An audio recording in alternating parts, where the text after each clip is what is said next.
భవిష్యత్తులో యుద్ధాలు అత్యంత ఘోరంగా ఉంటాయని కొందరు భయపడుతున్నారు. నిజానికి ఇప్పటికే లేటెస్ట్ టెక్నాలజీ యుద్ధ క్షేత్రంలోకి ఎంట్రీ ఇచ్చింది. యుద్ధ పరిణామాలు దారుణంగా మారుతున్నాయి. ఆకాశంలో అత్యాధునిక ఆయుధాలు ఎంట్రీ ఇస్తున్నాయి. ఇప్పటి వరకు ఆకాశంలో నిఘా కోసమే వినియోగించిన డ్రోన్లు ఇక ముందు తుపాకీ తూటాలతో గర్జించనున్నాయి. గన్ డ్రోన్లుగా మారుతున్నాయి. సొంత నిర్ణయాలు తీసుకొని శత్రువులపై విరుచుకుపడుతున్నాయి. యుక్రెయిన్ యుద్ధ భూమి నుంచి భారత్ అధునాతన రక్షణ పరీక్షల వరకు ఆధునిక యుద్ధాల తీరును సమూలంగా మార్చేస్తున్నాయి. ఇంతకీ గన్ డ్రోన్లు ఎవరు తయారు చేస్తున్నారు? నిజంగానే యుద్ధంలో గన్ డ్రోన్లు పనిచేస్తున్నాయా? ఆకాశంలో కొత్త సైనికులుగా గన్ డ్రోన్లు మారతాయా? Let's watch. యుద్ధ క్షేత్రంలో సైనికుడిలా డ్రోన్లు చూసి రావడం కాదు, కాల్చి వస్తున్న డ్రోన్లు. వారి ఈక్వేషన్స్ ను గన్ డ్రోన్లు మారుస్తాయా?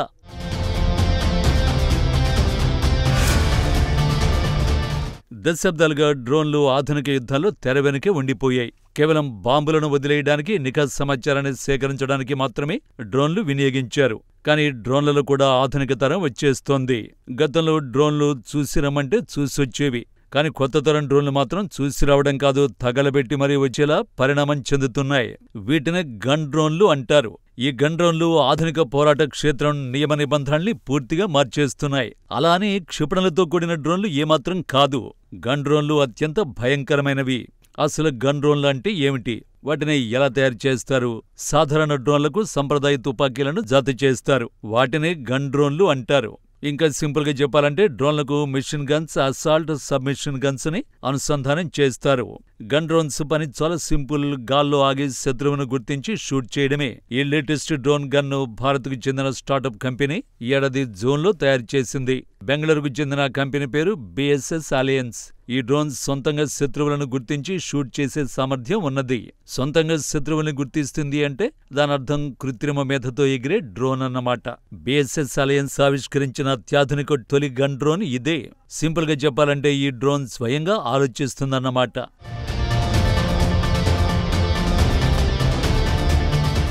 సుమారు 6 కిలోమీటర్ దూరంలోని శత్రువును ఏఏ ద్వారా డ్రోన్ గుర్తించి షూట్ చేస్తుంది. నింగిలో మబ్బులు కమ్మేసిన రాత్రి వేళలో కూడా ఈ గన్ డ్రోన్ తన పని తను చేసుకుపోతుంది. బుల్లెట్ ఏ వైపు నుంచి దూసుకువెళితే శత్రువు అంతమవుతాడో కూడా ఈ డ్రోన్ నిర్ణయించుకుంటుంది. అందుకోసం గాలి వేగాన్ని, ఎత్తును, తేమను కూడా పరిగణనలోకి ఈ డ్రోన్ తీసుకుంది. ఇక్కడ అసలు విషయం ఏంటంటే గన్ డ్రోన్ పై ఎలాంటి పర్యవేక్షణ అవసరం లేదు. ఒకసారి దాన్ని గాల్లో వదిలేస్తే ఇక శత్రువుల్ని అంతం చేయడమో, శత్రువుల చేతిలో తను కూలడమో జరిగే వరకు ఈ డ్రోన్ పోరాడుతుంది. పదాతి దళాల నుంచి నావికా దళాల వరకు అన్ని విభాగాల్లో సేవలందించేలా ఈ తుపాకీ డ్రోన్ను బిఎస్ఎస్ అలయన్స్ సంస్థ తయారు చేసింది. అయితే ఇలాంటి గన్ డ్రోన్లు భారత్లో మాత్రమే ఉన్నాయనుకుంటే పొరపాటే. ఉక్రెయిన్ యుద్ధంలో తుపాకీ డ్రోన్లు ప్రయోగ దశను పూర్తి చేసుకుని శత్రువులపై తుపాకీ తూటాల వర్షాన్ని కురిపిస్తున్నాయి. ఫీల్డ్ లెవెల్లో పోరాడే సైనికులకు ఇవి యుద్ధ క్షేత్రంలో కీలకంగా మారాయి. ఎక్కడో నక్కి ఇలాంటి డ్రోన్లతో రష్యన్ సైన్యంపై ఉక్రెయిన్ దళాలు విరుచుకుపడుతున్నాయి. గన్ డ్రోన్ల రాకతో మానవ నష్టం భారీగా తగ్గుతోంది. నిజానికి యుద్ధ క్షేత్రంలో గన్ డ్రోన్లతో ఉక్రెయిన్ కు కలిసి వస్తోంది. అయితే రష్యన్లు కూడా ఇలాంటి గన్ డ్రోన్లు తయారు చేయడంపై కన్నేశారు. మల్టీ బ్యారెల్తో కూడిన ఏఏ డ్రోన్లను రష్యా తయారు చేస్తోంది.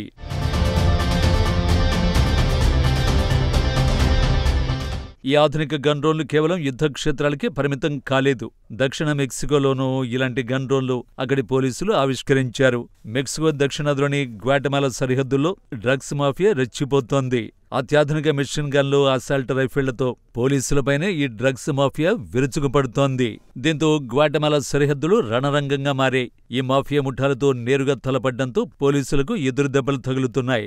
ఈ నేపథ్యంలో దూరం నుంచే డ్రగ్ మాఫియా ఆట కట్టించేందుకు గన్ డ్రోన్స్ ని యాక్షన్లోకి దించింది.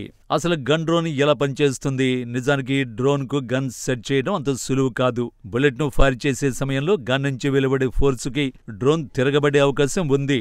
ఈ సమస్యను పరిష్కరించడానికి ఇంజనీర్లు సృజనాత్మకంగా ఆలోచించారు. కొన్ని డ్రోన్లను ఫైరింగ్ సమయంలో తిరగబడేలా రూపొందించారు. అంటే ఫైర్ సమయంలో డ్రోన్ తిరగబడితే వెంటనే మళ్లీ రివర్స్ అవుతుంది. అంటే సరైన పొజిషన్ కు వచ్చేస్తుంది. మరికొన్ని డ్రోన్లను కాల్చే సమయంలో బరువును సమతుల్యం సాధించేలా రూపొందించారు. కానీ ఇవేవి పర్ఫెక్ట్ డ్రోన్లు కాదు. కదిలే సమయంలో కాల్పులు జరపడం, ముఖ్యంగా క్లిష్టమైన వాతావరణ పరిస్థితుల్లోనూ, ఎత్తైన ప్రాంతాల్లోనూ గన్ డ్రోన్లు తీవ్రంగా సాంకేతికంగా సవాళ్లు ఎదుర్కొంటున్నాయి. ఫైరింగ్ సమయంలో డ్రోన్ను స్థిరీకరించడం, బరువైన మందుగుండు సామగ్రిని మోయడం అనేది క్లిష్టమైన సమస్య. అంతేకాదు ఫైరింగ్ సమయంలో బుల్లెట్లు తప్పిపోవచ్చు. ఇన్ని క్లిష్టమైన సమస్యలున్నప్పుడు గన్ డ్రోన్ ఉపయోగించడం అవసరమా అన్న సందేహం కలగొచ్చు. అయితే డ్రోన్లకు క్షిపణులు అమర్చి దాడి చేయొచ్చు, కానీ వీటితో కలిగే నష్టం తీవ్రంగా ఉంటుంది. గ్రెనేడ్లు, బాంబులను డ్రోన్లు పడేస్తాయి, కానీ నిర్దిష్టమైన ఖచ్చితమైన లక్ష్యాన్ని చేరుకునే అవకాశాలు చాలా తక్కువ. అయితే గన్ డ్రోన్తో కాల్పులు చాలా ఈజీ. గోడల వెనుక దాక్కున్న శత్రువుల్ని కూడా ఈ డ్రోన్లు లక్ష్యంగా చేసుకోగలవు. అర్బన్ యుద్ధాల్లో ముఖ్యంగా ఉగ్రవాదుల వంటి వారు పట్టణాల్లోకి చొరబడినప్పుడు గన్ డ్రోన్లు కీలక పాత్ర పోషిస్తాయి. గన్ డ్రోన్లతో కాల్పులు జరిపినప్పుడు భవనాలకు చాలా తక్కువ డ్యామేజీ ఉంటుంది. అదే క్షిపణి డ్రోన్లతో దాడి చేస్తే భవనాలు ధ్వంసమవుతాయి. ఇక క్షిపణి డ్రోన్లతో పోలిస్తే గన్ ప్లస్ డ్రోన్ ఏఏ అనుసంధానం కూడా తక్కువ ఖర్చుతో కూడినవి. వీటిని సాధారణ డ్రోన్లను సేకరించే గన్ డ్రోన్లుగా మార్చొచ్చు, కానీ క్షిపణి డ్రోన్లు అలా కాదు. వాటిని ప్రత్యేకంగా క్షిపణి బరువును మోసుకు వెళ్లేలా తయారు చేయాల్సి ఉంటుంది. వీటి ధర కూడా అధికంగా ఉంటుంది. క్షిపణులతో కూడిన డ్రోన్లతో పోలిస్తే గన్ డ్రోన్లు వేగవంతమైనవి. పాదాదిదళ యూనిట్లు తక్షణ కవరింగ్ ఫైర్ కోసం గన్ డ్రోన్లను ఉపయోగించొచ్చు. గన్ డ్రోన్ల వినియోగంతో యుద్ధభూమి ఎలా పరిణామం చెందిందో స్పష్టంగా తెలిసిపోతుంది.